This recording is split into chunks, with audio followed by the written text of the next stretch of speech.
मैंने यदि योग किया है, ध्यान किया है, तो मैंने जो है प्रेम की हत्या नहीं की है, मैं सेक्स की हत्या नहीं की है, उसको मारा नहीं है, मैं हिंसक नहीं हूं।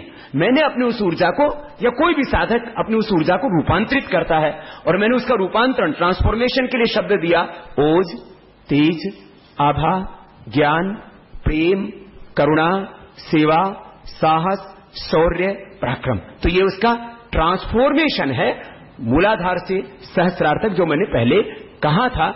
इसलिए वो यदि आपकी ऊर्जा वासना में नहीं जाएगी तो उपासना में और उसका बड़ा रूप बनेगा। और पहले वाले प्रश्न का भी ये उत्तर है कि वो ऊर्जा जो नष्ट हो रही है उससे क्रिएशन तो नहीं हुआ, आपको थोड़ी देर के लिए एक इंद्रिय का सुख मिला, लेकिन ये ऊर्जा जब रूपांतरित होगी तब इससे बहुत बड़ा क्रिएशन होगा, और यही ब्रह्मचर्य है। I would like to answer that question, sir, in two ways. First thing is that there is a progression. You move from the reality that is the sexual energy that exists. If you make it more meditative, if you make it more part of your awareness, you can change that into love. It becomes loving energy.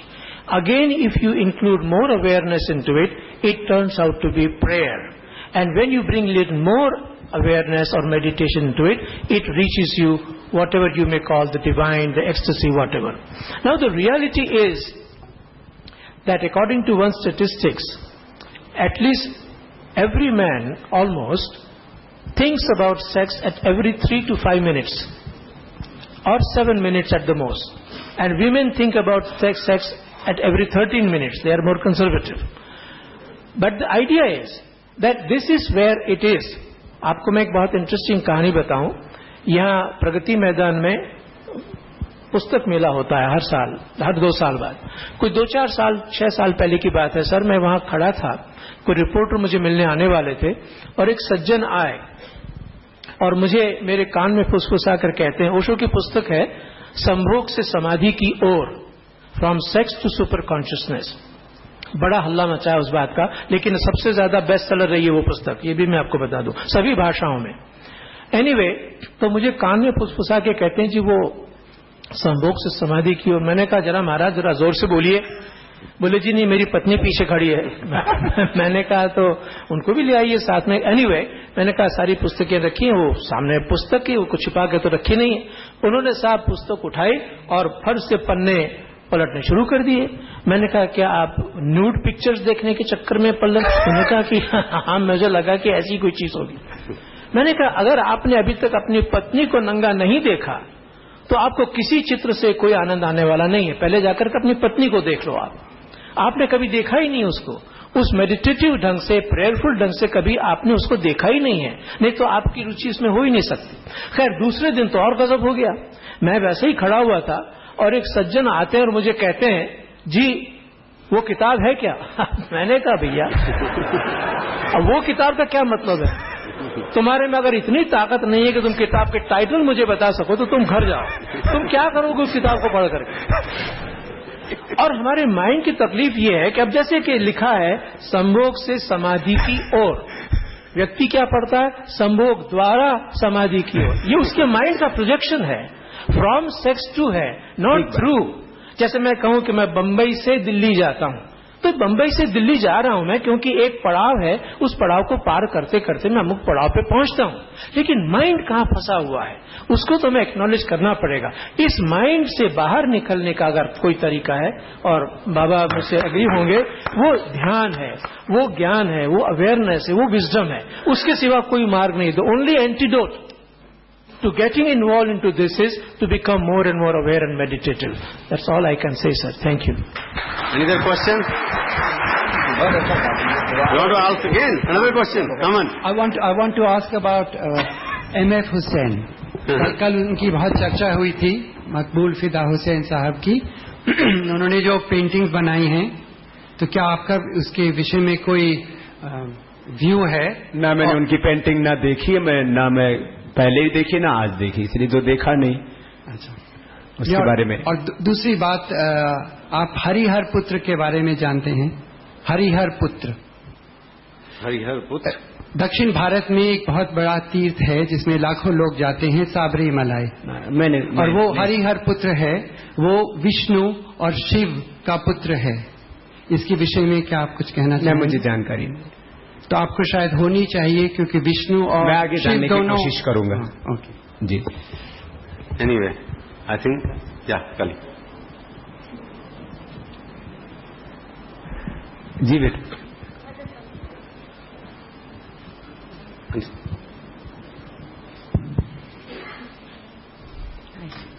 What about the time when society was not organized into marriages, which is a social institution?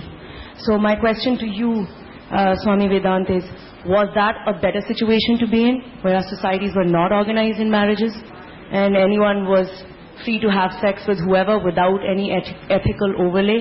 And my question to Babaji is that, would that be okay for you? If there was a social system where there were no marriages, then could everyone have sex with everyone? The fact of the matter is that marriage is an institutionalized arrangement.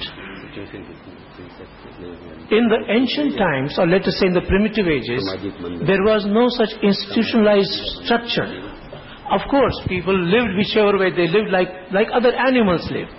It is only when society came into the whole scene and began to organize something, marriage was introduced there. Now remember one thing, the very word marriage means union. It is not just two individuals and two families getting married.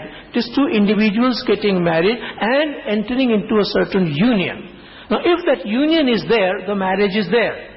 If that union is not there, there is no marriage. So this distinction we have to figure it out. How do we do that? That is of course each individual's prerogative and freedom to figure it out. I don't think that anybody is able to control it. But yes, it is true that society found it useful because that is the only way they could keep a certain control over the life that people were living. But you mean you believe in the flexibility of marriage, institution of marriage? Well, each individual has a freedom. I'm not even after getting married. Yes, they have a freedom. They have a freedom to choose with their awareness what to do and what not to do. Who am I to control it? I should have no authority to do that. Each individual has to then the individual is responsible for whatever he or she does. Then he cannot or she cannot blame on somebody else. Freedom goes with responsibility. Anyway, that freedom has already, option has been given that okay, I'm marrying a particular woman or a man. That freedom of choice is already known. Sir, after that is the cheating. Anyway, Baba Sahab, aap bataiye.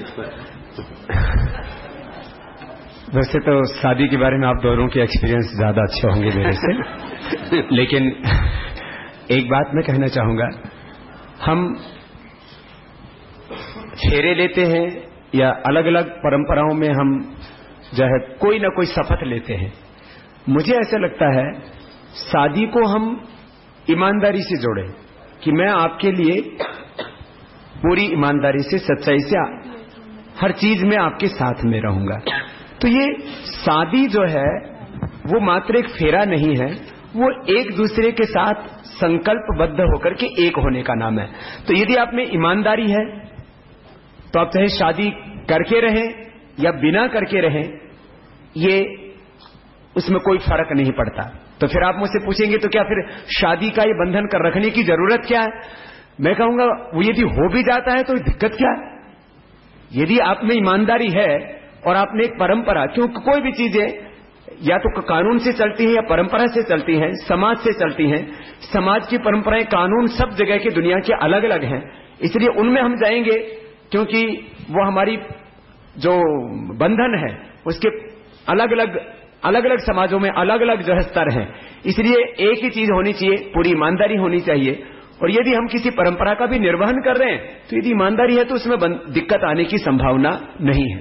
Anyway, thank you very much. I think it was very lively. Yeah, you want to ask? Please, last question and after. नमस्कार, I am doctor Lovleen Thadani और जो यहाँ पे वार्तालाप जितना हुआ बहुत अच्छा लगा, पर मेरा एक सवाल है आपसे। आपने कहा कि ऑनेस्टी होनी चाहिए रिश्ते में। बाबा रामदेव जी, आपने कहा रिश्ते में ऑनेस्टी होनी चाहिए।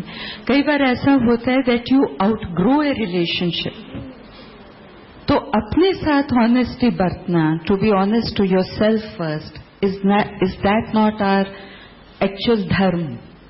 हम किसी के साथ ऑनेस्ट रह रहे हैं और अपने से झूठ बोल रहे हैं, उसके बारे में आप क्या कहेंगे? ये तो ईमानदारी तो उसमें कोई पैरामीटर है ही नहीं ना, वो तो ईमानदारी होती है, वो अपने लिए भी और दूसरे के साथ भी। जी। तो आप में देखो, ये जो हमारी इच्छाएं पैदा होती है ना निम्न चेतना में, उसको हमें अपने प्रति ईमानदारी नहीं कहना चाहिए।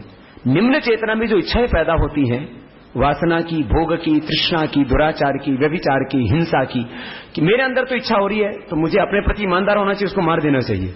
तो ये निम्न चेतना के अंदर जो इच्छाएं उत्पन्न होती हैं, मैं एक अलग डिफरेंट वे में बोल रहा हूं उसको, मैं सेक्स के बारे में उसको ना बोल करके दूसरा उदाहरण दिया। नहीं, मैं कह रही हूँ अगर आप आउटग्रो कर जाते हैं एक रिलेशनशिप को, जब उसका कोई महत्व ही नहीं रह जाता है, तब आप उसको कैसे निभाते हैं?